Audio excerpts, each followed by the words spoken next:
Okay, sorry about that little messed up start. So, I've got some new shrimps, and, well, time to acclimate them. So, some of you may know I restarted a few tanks because snails. But these snails I'm okay with. My rabbit snails, I like them. They're good. So this tank's got a lot of plants in it, help keep the nitrates down. It's fully cycled. The sand and everything is, well, the sand is recycled, boiled for safety, what have you. Anywho, so these are the new shrimps. They are Bloody Marys again, and you might remember from a previous live stream a while ago, I did some Bloody Mary shrimp acclimations, but there was a problem with one of the tanks, and since then I've revised the methodology in which I produce and condition my water and the brand new tanks. So I'm trying to, oh, forgive me, I'm a little tired here. I'm trying to remove as many variables as possible. So what I'm doing is I got a new tank ready. It's been ready for like a month now, but you know. So let's get everything set up here. Actually, I'll probably need to lower the tripod a little bit here. So the shrimp just came in the mail. Oop. Tripod, why do you defy me? All right, it's 2 or 3 legs. Now, some of you may know, I'm not really a day guy. I'm very, very much a nighttime person. So when I get anything live in the mail, I have got to stay up way past what I like to stay up. So I am super tired right now. Nevertheless, it must be done. And it must be done very, very carefully. So I've got the help of my FA18X drip acclimator, which I once again made an oopsie and dropped the little plastic bucket here. Whew, it's dusty. Whew. It's been a while since I've used it. I dropped the little plastic bucket again and I cracked it, but it doesn't seem to leak. It's like a internal fracture or something, I don't know. But it holds water, and that's the important thing. So let's get a few things going here. Alright, since I got a ton of floating plants, getting water in this is I have to do like a skimmer, so I don't get the floaters in the water buckets. So let's close that up. It does hold water, thank goodness. Now, obviously, there's other ways to acclimate a shrimp, or anything really, but I like this little acclimator system. Works well for the most part. It's pretty slow, which is good. Alright, so you're just seeing a bare tank right now, and that's because I have yet to open the bag, which I got to do very carefully. Because in order to use this system, you need to utilize the bag. Ooh. This guy rubber banded it on top of knotting the bag. Not a bad idea, really, but makes it harder for me to undo this confuddlery. Bear with me here. Things will get going in a moment. Okay. How many twists is this rubber band? Apparently a lot. It's a black rubber band. I've never actually seen a black rubber band. I don't know why, but I haven't. Where do you even get black rubber bands? I've only seen brown ones.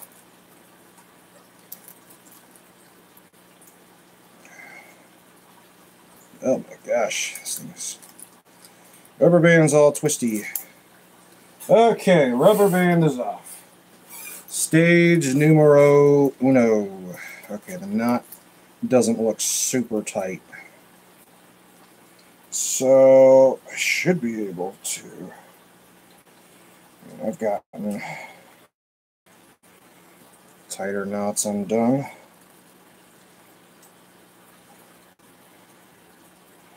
You guys remember all those life hack videos?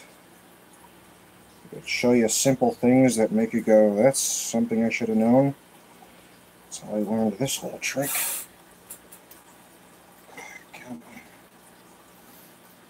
All right. Woohoo! Hey, that knot wasn't terrible. Good. Very good. All right. Okay, got the little shrimpy buddies inside the bag. Now I just need to put them on the acclimator, which means I gotta take the screen part off and put the acclimator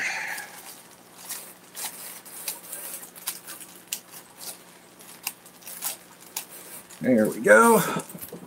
Aha! Told you I had to get it. Okay. All the floating plants. Okay, this will acclimate them to the temperature as well as the chemistry of my water. Woohoo! Now, I will get the camera focused in just a minute. I want to get the more important stuff taken care of, like setting the drip rate, which I'm going to choose to do uber slow, because why rush it, you know? I can get like a max of 1 drop per second. I need one of those little things that, like, I forget what kind of gear it's called, but it's the same gear used in IV machines to regulate the IV drip for saline water and other medicines when you're in the hospital. It's a little gear that does that. Okay, this is a pretty slow drip, I'd say. Okay. Alrighty. Those of you who don't know what I'm talking about here, this is the little system. Holds everything nicely. So let's get these shrimp in view, huh?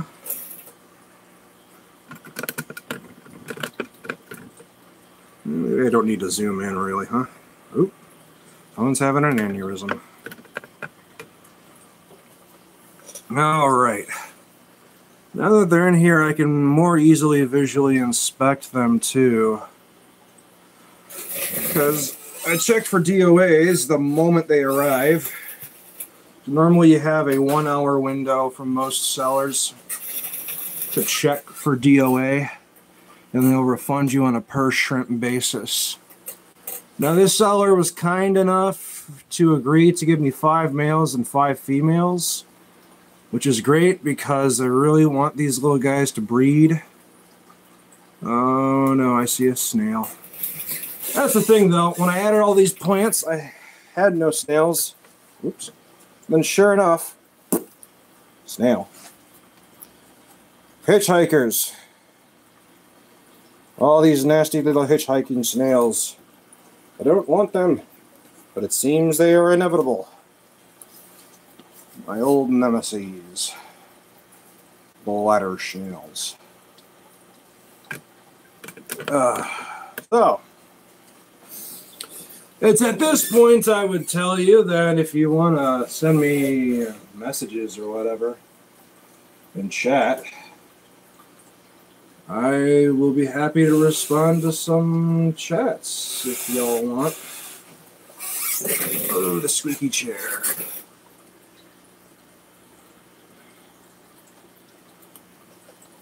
But yes. Acclimating shrimp buddies.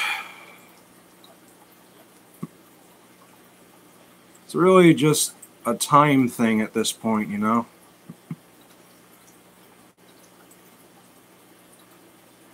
I really should get like a second phone and have one just for streaming or something down here, because it's just so much more convenient to stream on a phone. That way I could just have a live stream going on 24/7 of the shrimp or something, I don't know.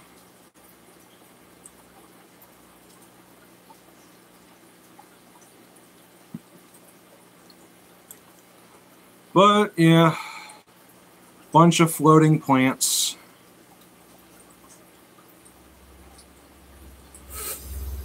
Speaking of floating plants, let's check on the ones I'm growing out in a different way. They're starting to get their roots. Yay!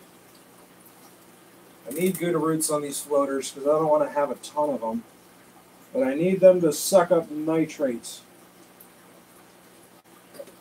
which is super duper important. What I ended up doing is I ended up getting a ton of Salvania minima, and I don't know if I'm pronouncing that right, but bear with me, which are these nice floating plants. They're not like duckweed where they're super tiny and they get in everything. Salvania minima has a texture to it on the top. They still reproduce relatively quickly, and that's why they suck up nitrates so well, or supposedly. And that's why I got them, but I couldn't find any seller that was local that had them. So I ordered some online, and it just did not work out. I told the seller, hey, it's below freezing, and I don't know if that's going to be a problem. Seller decided to send them anyway, and sure enough, because I ordered a ton of them, they were all like, well, not all, like 90–95% DOA, which is the bummer. And I kept trying to special order them through specialty stores around me, but they kept taking forever. And then there was one place up in like an hour away from me, and these are like plants that are really dirt cheap, but I can't find them anywhere, so I did end up driving an hour away. Thankfully, hey, they were like 35% off, or whatever that's worth. So when I got up there, I decided, screw it, I'll get a few of them. And I got way too many. One bag was probably enough to fill all my tanks sufficiently, and I bought 3 because I decided, hey, if I'm going to drive an hour away to get some stinking plants, I'm going to get enough to make sure I don't have a problem. And yeah, I got way too many. So I sold a few of them because I just don't need that many. And now they're growing without any space to expand, so I just need to keep selling more. I mean, obviously people want them. They're pond plants, so I mean, people have been interested in buying them because no one around here seems to carry them. So, you know, just taking it slow. Probably have too many plants. Because the problem with too many plants is you don't have enough nutrients to keep them all sufficient, and they start dying off, and then you get nitrates from the plants, which is what the opposite of what you want them to do. So, yeah, I should probably scoop out some plants. I mean, I guess I could put them in this holdover tank, which I got an extra 10-gallon tank. That's one of my older tanks.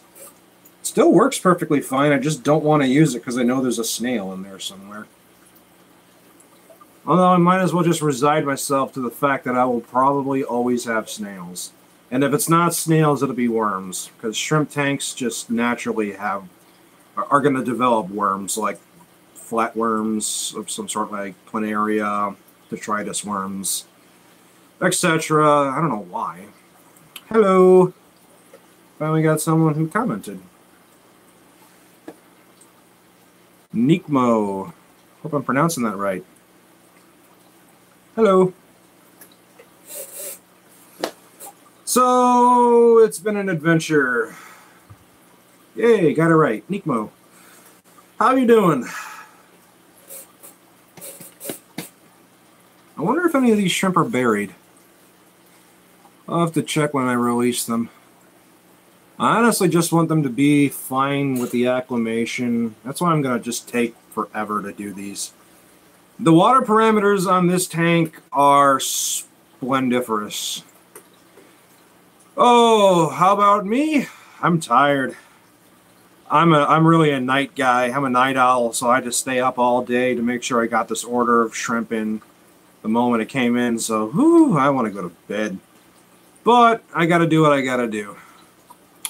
Anywho, so this tank right here, oh, these are Bloody Mary Neocaridina davidi. And I still don't know if I'm pronouncing that right. Neocaridina davidi. It's Latin. First off, I don't understand why we use a dead language to name everything. I mean, I guess it's a dead language, so might as well use it for something.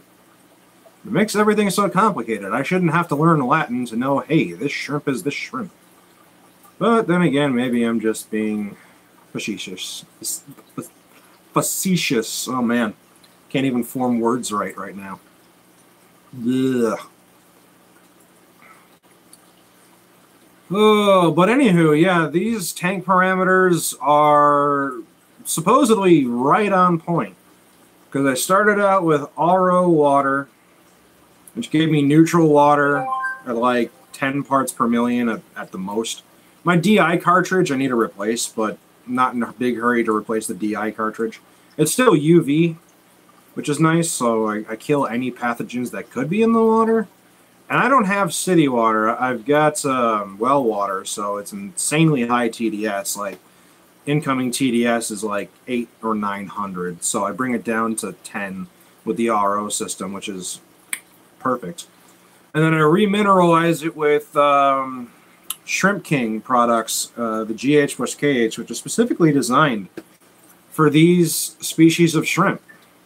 I bring that up to about 180 parts per million, which is a GH of about 8 and a KH of about 4, which is right on point. pH has been steady around like 7.2, 7.4. Which is right where you want it with these guys. And ammonia, obviously there's no ammonia or nitrite. There was maybe 5 parts per million of nitrate a few days ago, but I did a small water change. And that seems to be good. It should have gotten rid of the nitrate. And even then, I've got floating plants to take care of nitrate. I've got 2 rabbit snails in here who seem to think the water's nice. So, they do their thing. They aerate sand. Not that I really need to. My sand bed is barely a 1/4 of an inch thick. I really just have the sand bed there for contrast. It's easier to spot shrimp when they don't blend in with everything. So, I mean, I could probably just as easily use some sort of paper on the bottom of the tank, but I went with substrate again, but it's a neutral substrate. It's inert. It doesn't do anything to the water. So everything in theory should be just right. In theory, but the thing about shrimp is they absolutely hate change. They despise it. And that's the thing, is you don't have to have great parameters. I used to breed cherry shrimp in the most garbage parameters, like straight well water, and they were perfectly fine in that. What they really care about is stability. How consistent can you keep those parameters? As long as you keep them pretty consistent and they're not too extreme, they seem to do quite fine. That being said, I'm still trying, because as I try and focus more on getting all the different colors of Neos, I also want to start, once I get every single color of Neo, I want to start getting into the regular Caridinias, and then from there, just moving on to like Soawashi Cardinals, which are infinitely harder to take care of. So they require much more careful planning with your parameters and much more stable conditions than Neos. I mean, all things considered, Neos are much more hardy than people realize. A lot of people end up having silly mistakes, and one thing I've learned is you're never too pro or too good to neglect the basics. Like, the most basic thing, the most basic parameter is something that can be so easily overlooked when you get to a point with your tank that you are just so gung-ho, positive, and sure of the parameters because they haven't changed in a while that you just don't think something could have swayed the parameters so extremely enough to hurt what you have in your stock. But sure enough, that tends to be what happens every time. It's nothing crazy. It's just something simple, so simple as, oh, you have more nitrates than you usually do, and, you know, stuff like that. Like, for instance, in one of my tanks with my neon yellows, I started using Bacteria, which is basically biofilm, because I was trying to increase the success rate of the baby shrimp. Well, I heeded the warnings about being super, super conservative on how much you dose. I take a wet toothpick, dip it in the powder, and then just swish that around in the tank, and that's enough to feed for like a week at least. And I thought I was doing great with that, but that alone like made my nitrates spike from like 5 parts per million all the way to like 60, which is insane. And for the longest time, I was like, why are they dying? This is weird.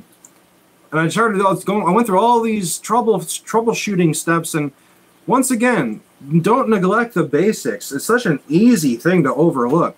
And part of the reason why I overlooked it is because I ran out of my nitrate test. But I had just done a really large water change to try and isolate some variables. And I thought, well, with a water change this big, this is removing probably all the nitrates. And you get to a point where you think, I know the parameters in these tanks pretty well. I know how they change with the water changes I do. But then you don't.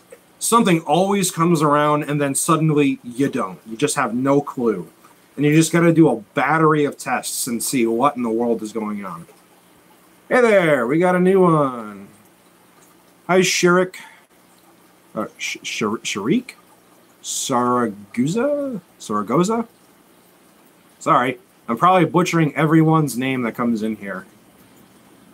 But yeah, I tell you, man, it's so easy to just forget to just do the most basic things. Don't ever become too confident in your parameters. Don't ever think anything is stable enough to be perfect for more than like a week or two.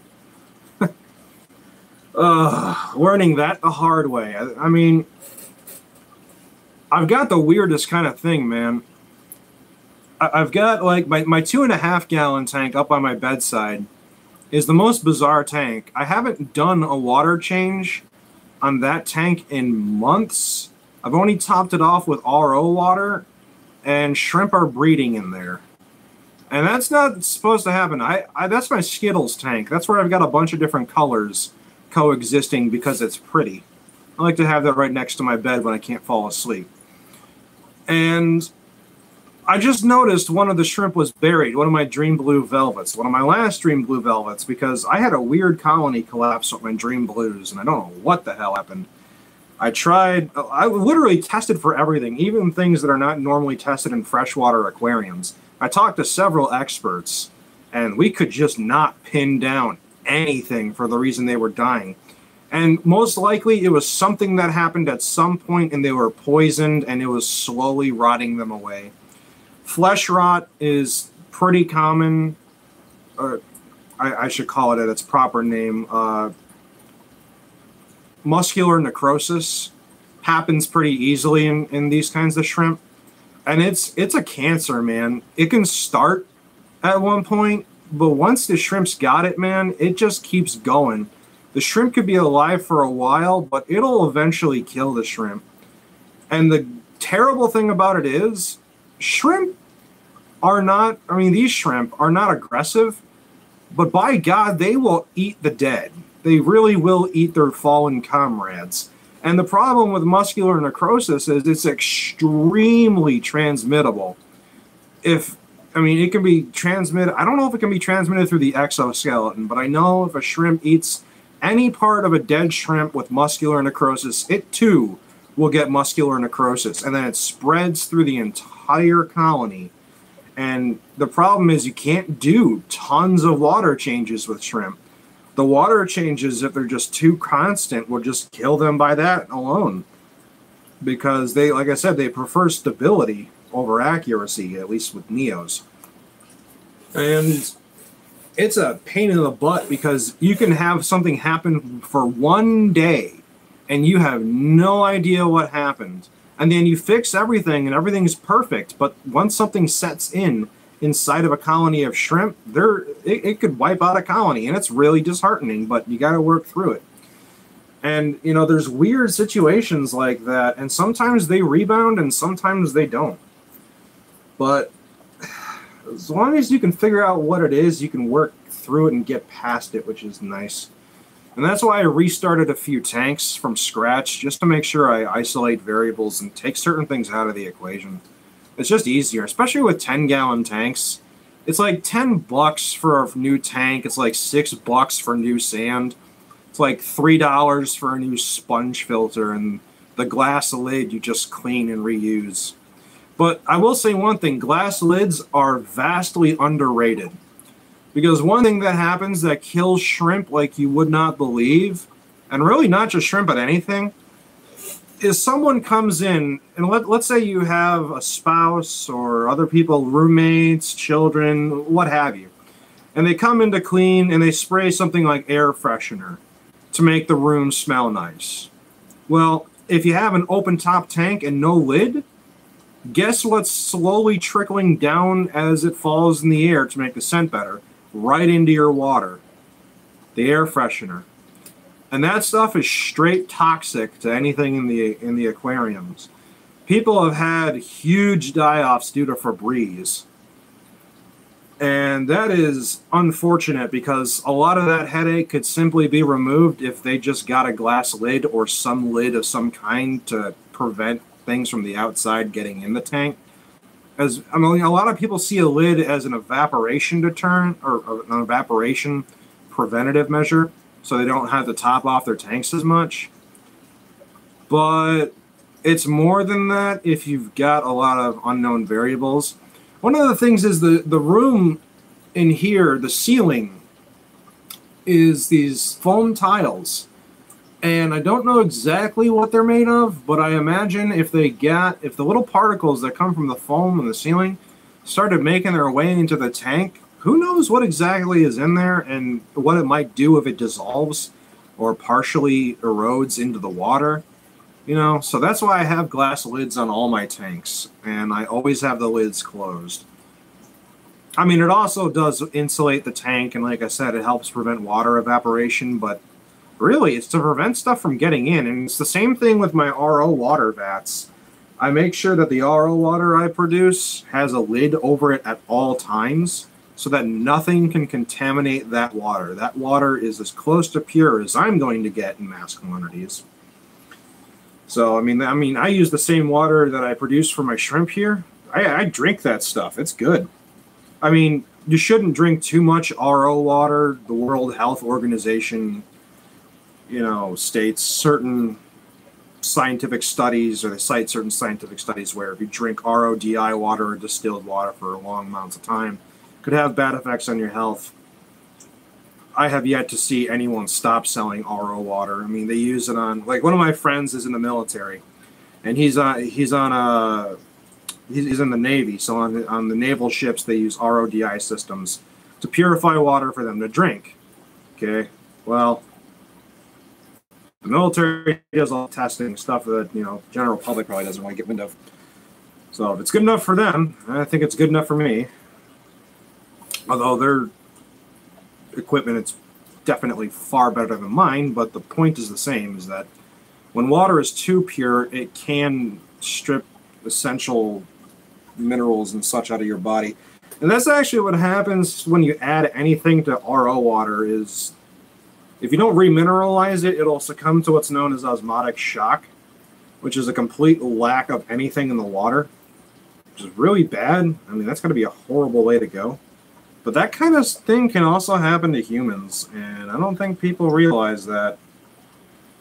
But now they sell mineral cartridges for your RO system to put minerals back into the cartridge or into the water that you produce for drinking. But they're really expensive, and there's a lot of debate on which ones are proper and what's the best way to do it, etc. Nevertheless, I'll take it over my well water, which is... it's garbage. And buying a ton of water is just no bueno.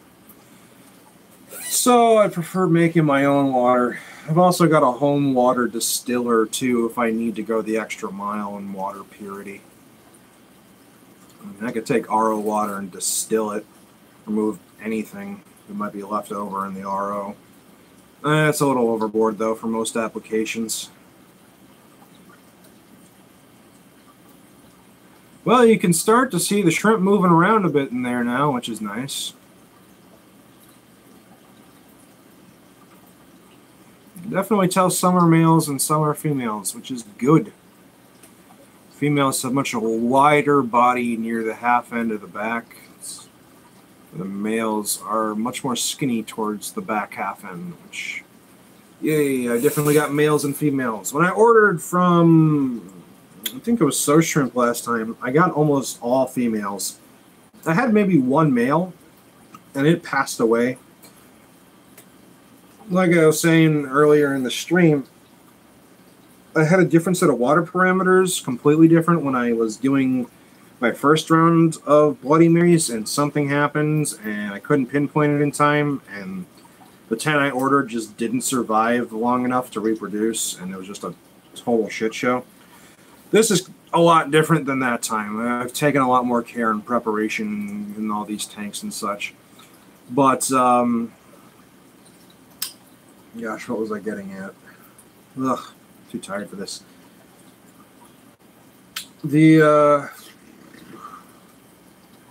Well, I've got enough males and females this time around.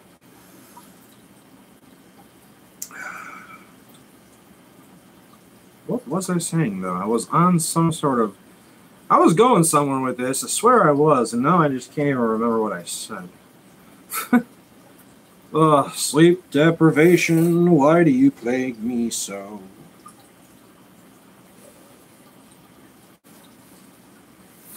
But, yeah.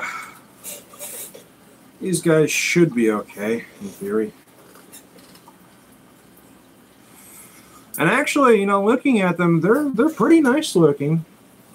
You don't really need to buy from a big-time breeder or a super well-known breeder to get good quality. Because there's a lot of little independent breeders that do a pretty good job.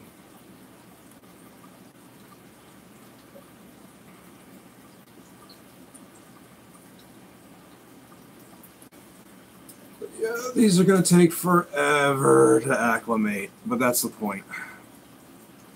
I'll probably leave them acclimating for 12, 13 hours. I want to take this as slow as possible. I mean, quite frankly, they'll do just fine in the bag they're in. They could survive. If I didn't open that bag, they would easily survive another day or two in shipments if it really came down to it. Shipping shrimp is really easy. You just need something for them to grab on and enough water to make sure they don't get squished. And shipping them at that point is really just a matter of make sure you have good insulation, make sure they're not bouncing around like crazy in there, so pack it nicely. You know, if it needs heater packs in the winter, put a heater pack. If it's cold, use a cooler pack. In the summer, I use Techni-Ice cooling packs, and they get there within like 2 to 3 days, and they're still cold by the time they get there, which is nice. Because in the dead heat of summer, man, I tell you, it's brutal. But yeah, slow and steady wins this race. I used to say, when has slow and steady ever actually won a race? Because if you think about it, a race is about getting to the finish line as best and quickly as possible. And yet, slow and steady wins it. But I'm not. I'm just going off on weird tangents. I don't even know what I'm going. What am I talking about? If I had my tablet down here, I'd be sitting in my recliner, but then I might fall asleep in my recliner. I don't like falling asleep in chairs, man. I got a nice bed waiting for me upstairs.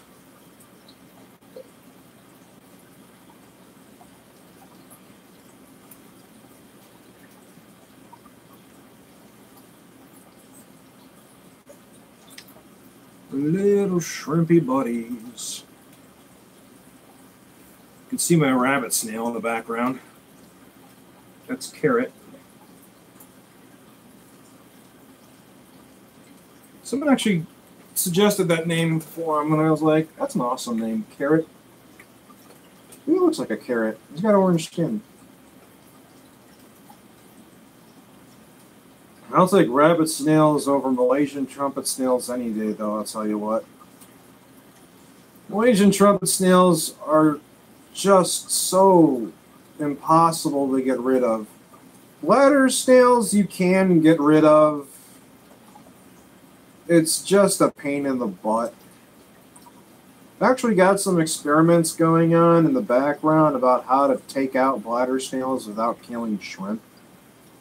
I was going to order one medication. Well, it's not technically a medication because it's the opposite of medication. It kills things. But there have been a lot of reports of people using Gastropex successfully to get rid of snails without killing shrimp. And that's fine, except one, you cannot find it. It's not distributed in the United States. I could have actually ordered it directly from the manufacturer, which they normally don't do, which they were willing to do for me, but it contains copper, which is why it kills things. And it's just a very small amount of copper, but you really, really don't want any copper in a system with shrimp. Because copper is one of those things where once it's in there, man, it doesn't matter how many times you scrub that tank. There will be traces of copper left over. It's kind of a nightmare from what I understand, but I don't use copper in my systems at all. And there are certain reasons why you would use copper in your system, but there's just no need for it in a system with these kind of invertebrates that are that sensitive. Oh, Peaches Mapleco is awake and swimming around the tank. Hi, Peaches. How's my pleckety pleco?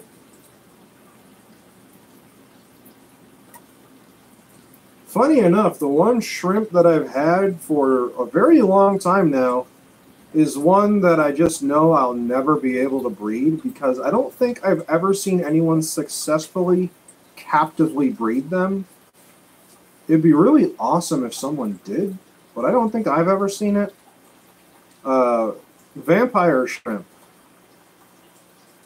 which are fun little guys and kind of a weird name given the fact that they don't eat anything other than what they filter feed because they got little fans. And he's a huge shrimp. He's a few inches long. He's as big as a crayfish. And he's been with me for several years now, probably like two and a half years.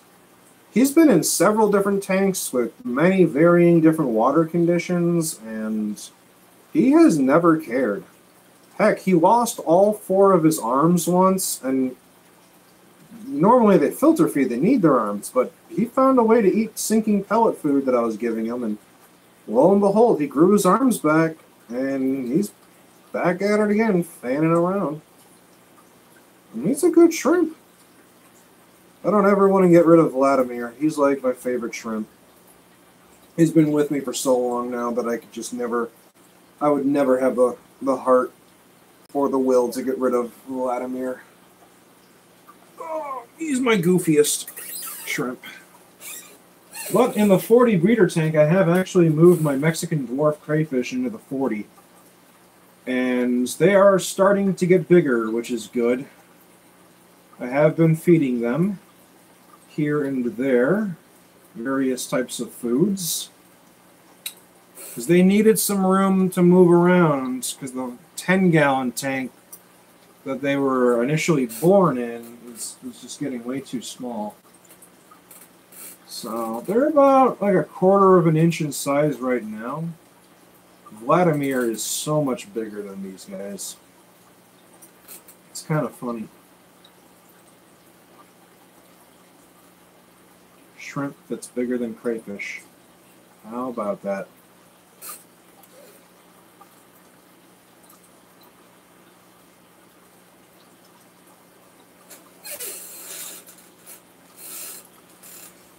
Oh, yeah.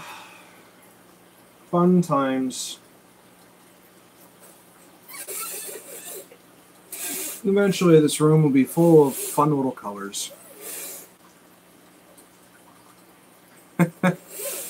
Yeah, I upload once in a while. I haven't had anything particularly exciting happen down here in the fish room in a while. I've just been kind of diagnosing and dealing with certain things, trying to fix problems and such here and there. But right now I've got 6 10-gallon tanks, 1 40 breeder, and 1 55. And the 55 behind me is the only tank that is still on straight hard water from my well. And there's actually a good reason for that. I'm actually going to start a wild tank again this year like I do every summer. So there'll probably be bluegills, bass, catfish, red-eared sunfish, definitely some banded killifish, probably some black-striped top minnows, pug-nosed minnows. I don't know, I might put a goby and a round goby in there, but that's kind of a legal gray zone. I do have permission to put the rusties in there, but only if I eat them. So, I might have a rusty crayfish in there just because they're fun. I saw a huge rusty. You know, actually, I've got an idea for a video. I've wanted to do this for a long time now. I am going to do a live video at the spot where I go fishing. And I am going to take my API master test kit for fresh water, and I am going to test the water of my local lake and go through every single parameter. Because I want to know, what is my lake's water like? I did that a long time ago, and I didn't do it on film. But I did do it a long time ago, and it was shocking how abysmal the water conditions are in the wild. I mean, the fish that are in there are the hardiest little buggers I have ever seen to survive in such conditions. Now, that being said, it makes complete sense why they do so well in aquariums, and they basically get pristine water. So as long as I keep them to a small size and they're young, they adapt to fish tanks so well. In fact, that was probably my favorite tank I've ever done, was my wild tank, because the fish had so much personality. And they got used to me coming down every day. They saw me and they would all gather up at the top of the tank because they knew I was going to give them some freeze-dried bloodworms, which they go nuts for. And they are just so energetic, and they never stop moving, and they're always interesting. And the thing about it is they're not colorful at all. I mean, if you're looking for color, you don't go to a random stream and just pick out whatever. It doesn't work like that. But if you want interesting personality, a wild fish is far more interesting to watch than any store-bought fish, shrimp, crayfish, snail, or anything I've ever had. They are so fun. And I am sad that I had to get rid of it, but I will be redoing that tank again. But I am going to go back to my roots with the whole fish thing, because I started out doing aquarium stuff because I was a bait wrangler and my friend was an angler, and I would get the bait for him and we would eat what we catch. And we got a big old catfish and we thought, huh, well, I don't want to eat it right now, but I do want to eat it later. What if we just kept it alive in some water? Of course, that didn't work because I didn't know anything back then about keeping anything aquatic. But yeah, I'll try and do that. Maybe like 4 in the afternoon, Central Standard Time. What I'll do is an hour or two in advance, I'll post it on the community section. So if you're subscribed, you should be able to see it, and that way more people have a better idea of when I'm going to do it. But shoot, I forgot what I was talking about again. I'm tired. Yeah, definitely going to do an announcement first.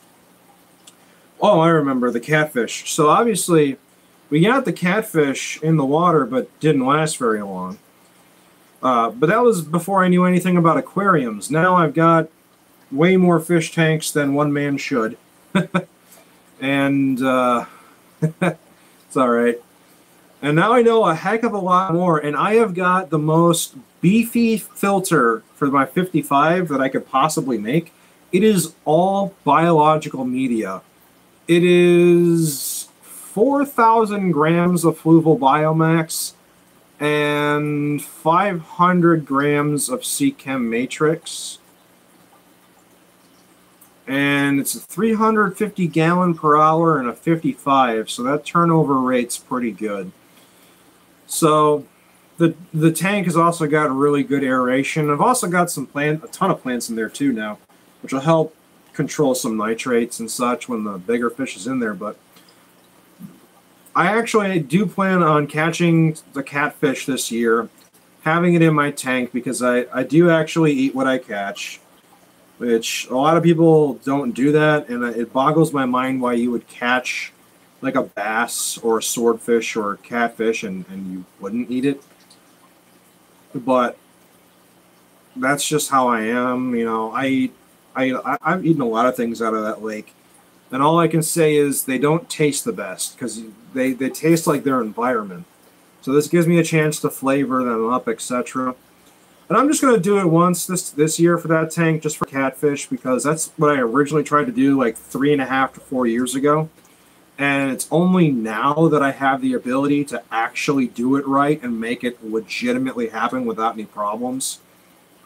And I will tell you this, a catfish does poop as big as an actual cat. Like, I will be scooping chunks of poop, like, out of a litter box, only it's a fish tank. So there's that to deal with.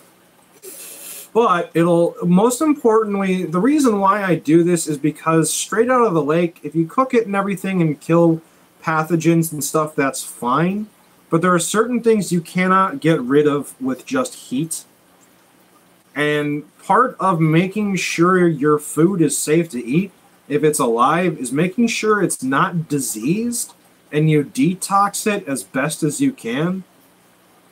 And make sure it's safe to consume, because it's not like you have the FDA on your side here to try and tell you what's safe and what's not if you're pulling it out of a lake. So it's really important that you make sure you do that if you can. Some people have ponds and they do that. I've got a 55 tank, which is definitely arguably not big enough for a catfish. But it's not designed to hold it for very long. It's just designed to hold it for a few days and make sure that it's not going to get me sick if I eat my catfish. But I will be doing something interesting. I will be making some catfish and crayfish sushi, which kind of a mix between southern and northern foods, I guess you would say. Little strange. Actually, I plan on getting a ton of crayfish this year. I've got a crayfish trap, and believe it or not, Purina makes crayfish bait. Yeah. And I got a crayfish trap, and I'm gonna have some steamed crayfish. Actually, no, I'm not gonna have steamed crayfish. I'm gonna have breaded crayfish, because if you've ever had breaded shrimp, I love breaded shrimp. But I look at a crayfish and I'm like, well, this is just a big old shrimp, if you think about it. So I'm gonna have breaded crayfish and see what that's like. And then I'm also gonna have like steamed crayfish sushi, which sounds just delicious, because I've been making sushi for a while now, and I'll tell you this, there is nothing better than fresh ingredients when you're making sushi. Hey Paradox, how's it going?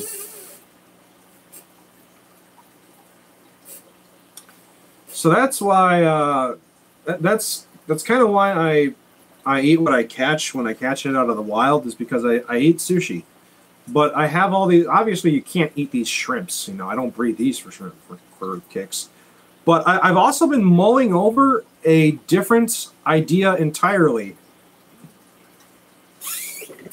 Right now I'm acclimating some Bloody Mary shrimp, but I have a tank in the background that I have specifically for food that I plan to eat that I catch out of the wild. Oh, thanks for stopping by.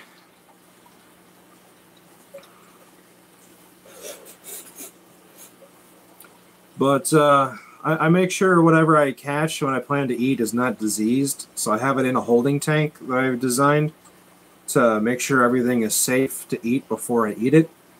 And I plan to have some like southern-inspired sushi. So I'm going to catch catfish. I'm going to have catfish sushi, but I'm going to flavor up the catfish. I'm also going to do crayfish sushi, which nothing like fresh ingredients, but I'm seriously mulling over doing something that I don't see many aquarists do. I've only seen like 3 or 4 videos of it, but I do know where to get them. Is a giant prawn tank. Think of it like this. Like think of a giant prawn like these shrimp. Only imagine these shrimp are now, let's say their body is 8 inches long, and they're huge, and their arms are like another half a foot. Like, you can get these gigantic prawn, and they're actually really neat. And from what I understand, they're not too hard to raise, but I might seriously try raising some giant prawn, because who wouldn't want to walk downstairs and be like, holy carp, there is a gigantic shrimp in there, and be like, that's not a shrimp. Because they're just so big, and they're unusual, and they're cool. But I'd have to keep the tank at a pretty warm temperature to make them thrive, but they're not really that expensive. People who use them in Asian dishes like pho and some ramen dishes and such. I don't actually plan on breeding them to eat them. I would breed them because I am sure there are people out there who are in the market for a gigantic invertebrate of some sort. One of the pet stores that I sell my shrimp to has some of the biggest fish tanks I've ever seen on display. I mean, they've got Asian arowana in there. They've got giant poofer fishes. I mean, they've got so many different things in that one place. And I'm like, I approached them about it. I'm like, hey, would you guys be interested in a gigantic prawn? And they're like, we might be. Put a mirror in front of the cameraman. Oh. Yeah, I mean, I'm not really much to look at. I mean, I could always switch the camera around. And that's the 40 breeder, and that's the 55 behind me. And in front of me are 5 10-gallon tanks, and down here is another 10-gallon tank. Then upstairs, a 2.5-gallon tank. I've got a lot of tanks.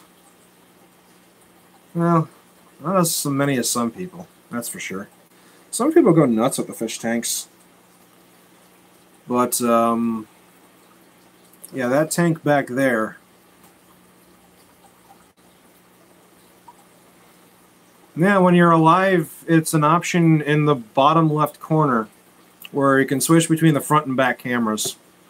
So, it took them a while to make that work right, I will say, because when the YouTube app for streaming directly off your phone first came out, it really didn't work that great, but they've refined the app a lot better, so it works a lot better now. So, depending on what exactly I'm trying to show, I'll have whichever camera is more useful. But yeah, that tank back there is going to hold my wild fish. And after I'm done with wild fish for the season, I'm probably going to do the giant prawn tank, because that seems like fun. I mean, the prawn is like this big. Like think of a shrimp, but that big. Just scuttling around. Be hilarious.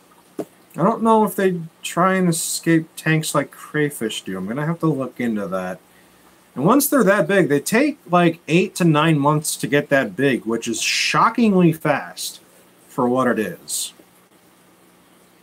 But going back to the shrimpy buddies. Here you can see all my floating plants. I got too many floaters. Too many floating plants. I bought too many. There are so many of them. But,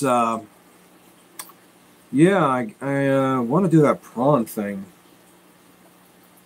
I don't know if I'll be any good at it, but... I mean, the floating plants are really good at sucking up nitrate, which is great. But if you have too many, they'll start to die off because they don't have enough nutrients for each individual plant.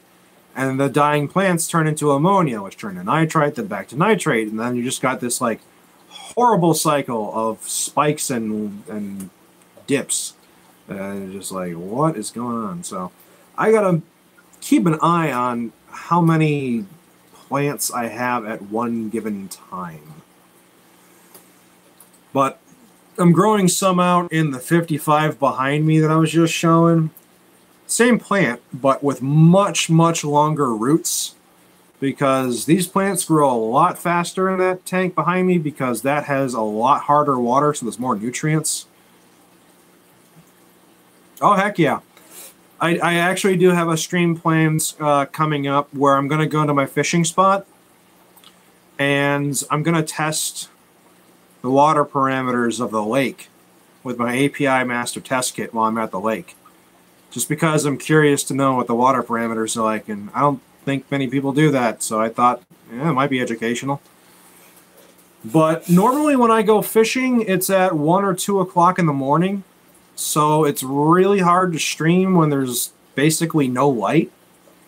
I rely on a simple flashlight that I've had this flashlight for like almost 10 years now, and it's a great flashlight. It's an LED light, but I use it because it's got an insanely good CRI, or color rating index, so it's fantastic at showing all the contrast of many different things.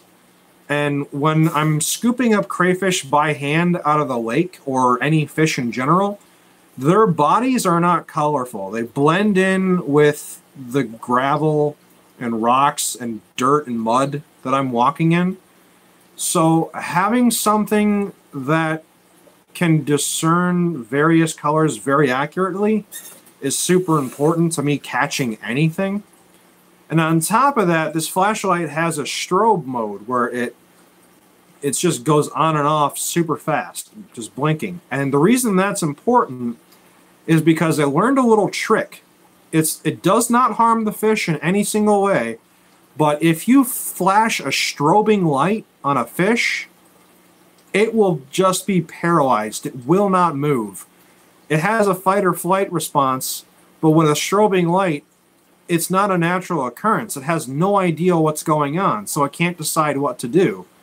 And then you could just scoop it out real quick. because they're all confused. And when the net's right next to them, they've only got their natural reflex reactions to if something touches them to cue them whether or not to move. But a strobing light is a great way to catch a fish.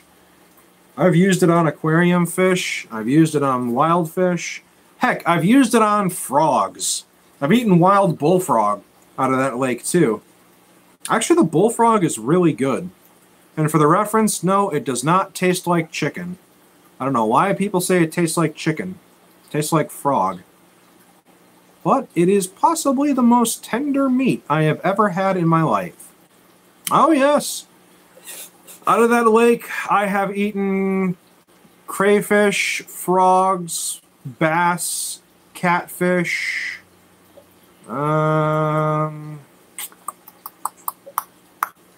What else have I eaten out of that lake? That might be it for right now. Yeah, we eat what we catch up here, so, you know. Oh yeah, they really do taste good. I've actually got a video. People hate the video because, ooh, you've been mean to a frog, but come on, it was my food.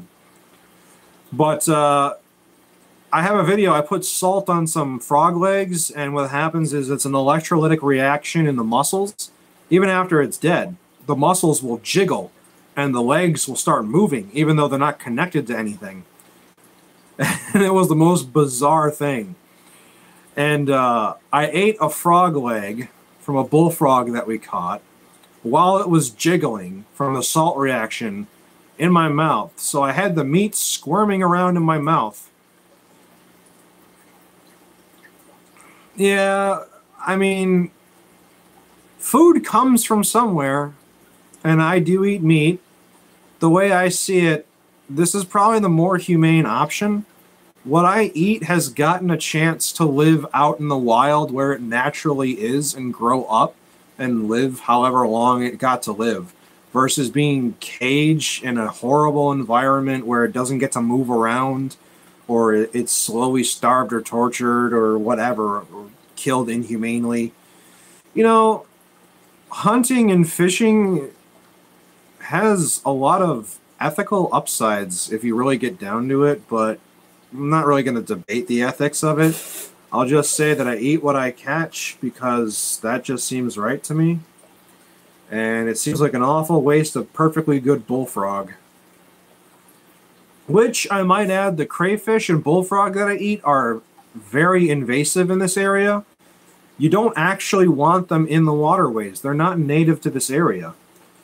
The rusty crayfish has literally decimated over 20 to 30 different species of crayfish that are native to my state. Exactly. I eat what I catch because it makes sense. I mean, I'm not going to spend all of that work at 2 in the morning to catch something and then let it go if I don't plan on eating it. Now, there are exceptions when I have, like, fish tanks. Like, if you go back in my videos a while back, like about a year ago, I did have a tank with a bunch of wild fish just because they were fun to watch. Some of them got released. Some of them had to be dispatched in accordance with the law. I'm very careful about that because I have specific orders from the Department of Natural Resources with certain species, and I have to follow that to the T because I'm allowed to do certain things with certain species that most people are not allowed or given permission to do. So I need to make sure that I don't betray their trust and that they know that they can trust me and that we're all on the same page. But at the end of the day, I am removing an invasive species that should not be there in the first place and putting it to a good, proper use. So by eating the crayfish, I am helping, if however minusculely, reduce a problem. Same thing with the bullfrog.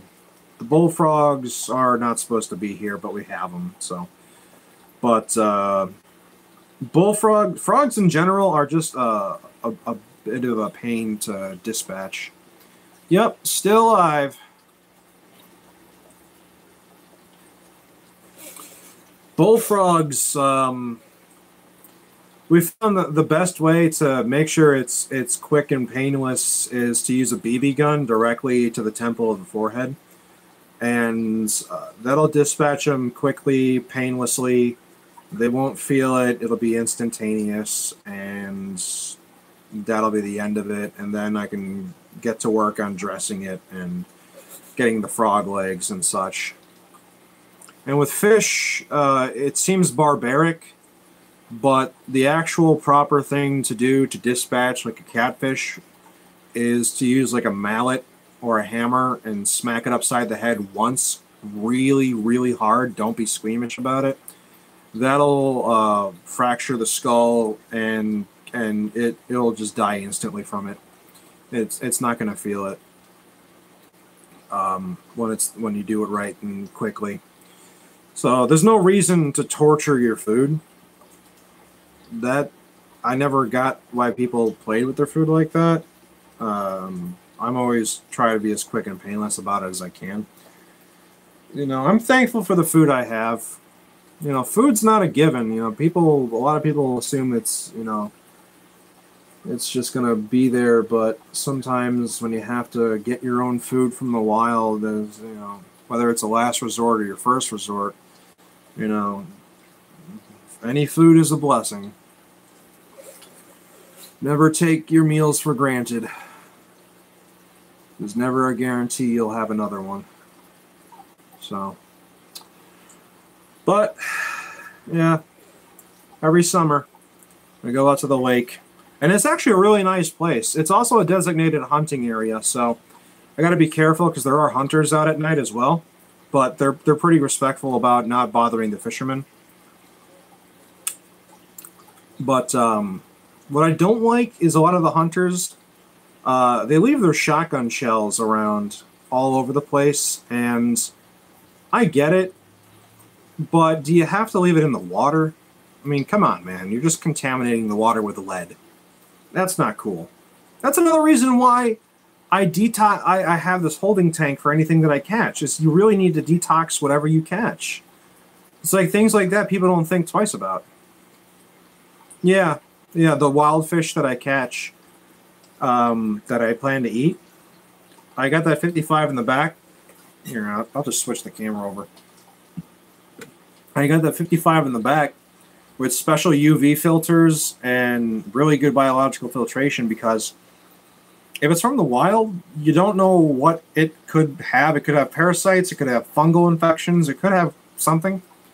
Or even worse, if I catch it where I normally catch it, a lot of hunters are around there. So they leave their shotgun shells all over the place, and a lot of the shotgun shells, they get in the water, and that's a lot of lead to just introduce in the water, depending on how many rounds they fire. So properly detoxing any fish or crayfish or whatever I plan to eat is really important, just because it's another layer of safety.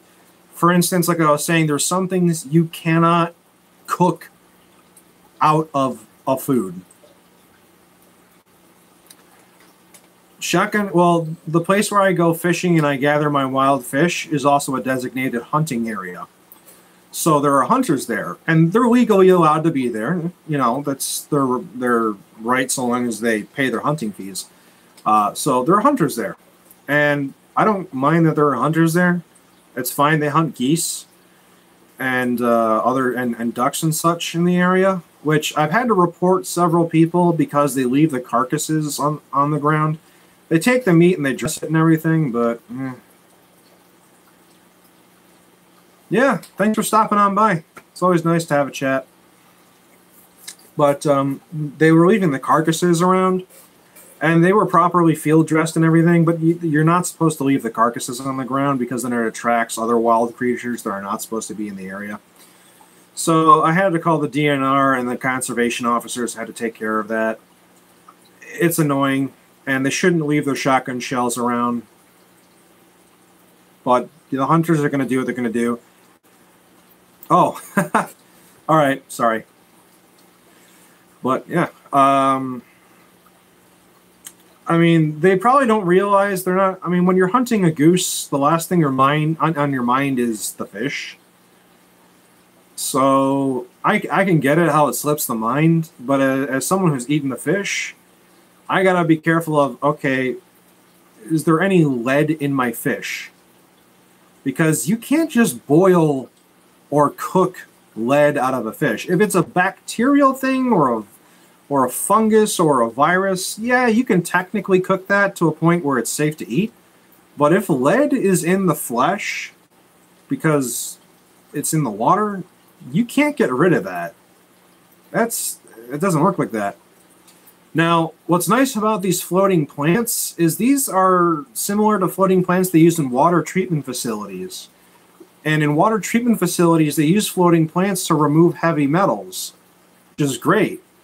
I'm pretty sure lead is a heavy metal. Should check the periodic table of elements on that one. But being able to make sure there's no fungal infections, no bacterial or viral infections in the fish, and detox them from whatever contaminants might be in the water. And sterilizing them, there's a UV filter in there, a really overkill UV filter, to make sure that whatever is introduced from the wild gets taken care of right away on a microscopic level. So everything's accounted for to safely eat wild anything that I catch. I just got to be proactive about it, and a lot of people aren't. And that's kind of the part that's like, that's kind of why I do a little aqua farming on the side, because I don't just breed little shrimps and fish and stuff that I sell. Because there's definitely a distinction between what I consider a pet and what I consider my food. And there are times when I've had to kind of skim the line there, but oh, well, it's not the fishers that are bringing the shotguns, it's the hunters. Because the area is a great place to hunt Canadian geese and duck, which that's perfectly legal in that area. It is designated for doing so. And the hunters come in, and they're not with the fishers. The fishers are doing their own thing on the shoreline.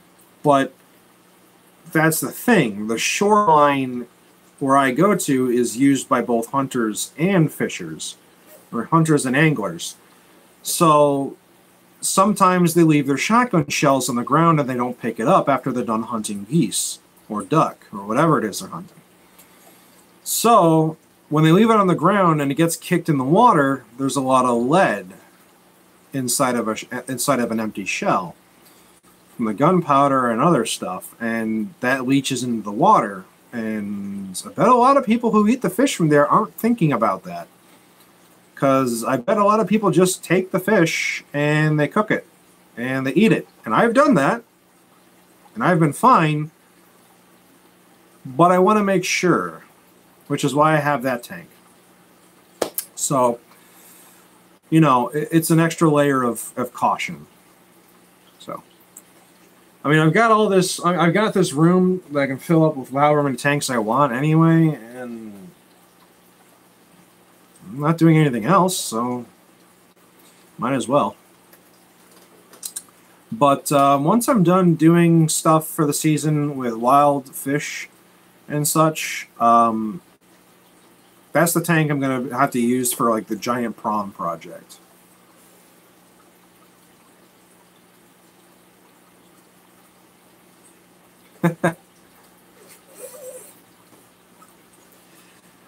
Oh, yeah.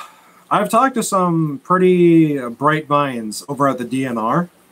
I do a little bit of citizen science for the DNR. The aquatic biologists that manage the counts on what fish are where and how many, they scour the lakes to make sure introduction of certain species are not getting as far as they want them to go. Like Asian carp. That's one fish that's not supposed to be where I'm going, but if I do see it, I've been asked by the aquatic biologists to let them know, because they like to keep tabs on that, because Asian carp are super invasive. It really seems like this one area is just home to like all the invasive everythings. So, you know, eating them doesn't seem to bother the DNR. So, you know, I mean, I suppose the hunters are, you know, doing the same thing, really. You know, one elk, or, well, it's not going to be elk, but one deer, I mean, that's a lot of meat. That could last you a few weeks if you go to the right butcher and they get everything. There's actually some local butchers not far from me that do sell like wild boar, wild elk, and venison and all that stuff. And really pricey stuff, but looks really good. But, you know, it's a different kind of culture when you start getting into that sort of thing. A lot of people forget where their food comes from, and they don't really have to think about it. It's a whole different situation when you have a steak in front of you versus a deer. Because the moment you put a face or a head on something, a lot of people get turned away from eating it. And they kind of lack a certain respect that they should have for the food that they're taking in. I mean, this is just my personal opinion, but I like to make sure I never forget that there's a certain price to pay to continue living, and that price often involves the life of something else. So that's why I always make sure to give thanks for the food I receive, whether I hunt it, whether I fish it, scoop it out of the water, or buy it. You know, I don't ever want to forget that, you know, you should be thankful for it. So, but that's my tidbit. We're kind of getting into a territory that doesn't really need to be gotten into of discussion. But definitely do want to go to the lake. And chances are, because I've stayed up this late, normally I'm a night owl, so now my sleep is going to be shifted like 12 hours. So I might go to the lake when it's sunny out and do that live stream where I test the water parameters of the lake. Because that is something I wanted to do. And it's actually finally good weather outside now. I can't do it today because it is raining, and it's going to rain really hard later today. It rained really bad earlier today. So it's just going to be mud city all the way down the trail. And I'm willing to get muddy and I'm willing to get drenched, but only to a certain level. At a certain point, man, it is not worth getting that messy. Especially when I got to get back in my car and I got to clean the car afterwards of all the mud. Yeah. I mean, I probably should get some like WeatherTech liners and maybe just some. Maybe just get like a cover, like a cloth cover or something to put over the seats. But just not in the budget right now for me to care enough to do that. I mean, heck, I put my shoes. My shoes have gone in my washing machine more times than I can remember now. Because when I come home from the crawfish hole, they are just filled to the brim with mud. And there's just no amount of pressurized water that's going to get those clean. Those just have to go through like a washing machine, man. There's just no way. So, I mean, I really should invest in some proper footwear because I am just rooting around in the water with some Nikes on. I mean, they work. They haven't failed me yet. But maybe I could stand to get something. I mean, the thing is, though, like the standard kind of like fly fishing stuff that people would wear that are like rubber all the way up to their chest wouldn't work for what I do because I have to kneel down and get in the water and grab everything out of the water by hand. Each crayfish I get is plucked by hand. And it's actually a lot easier than people realize because crayfish in the wild are just so emaciated and hungry and exhausted from evading being eaten all day that by the time you see them crawling to shore at night, they just have nothing left in them. So I can pluck a crayfish a minute at that rate. But I'm going to be lazy this year and use my crayfish trap. Actually, I can show you the crayfish trap. some stuff in the crayfish trap. So, this is a crayfish trap. Crayfish enter, and they find it very difficult to escape. But, this is the best part. Think of your standard sinking fish pellet for whatever fish, like your Wardley sinking fish pellets. Now, increase that by like 100 times, and you get crayfish bait. Now, this is an old piece of crayfish bait, and I would not blame you if you thought it looked like a turd, because it kind of does. But Purina makes crayfish bait. And you stick this in the water, and I would never use this in one of my tanks again, because I thought, hey, it's crayfish bait. The crayfish would probably like to eat it, right? Bad idea.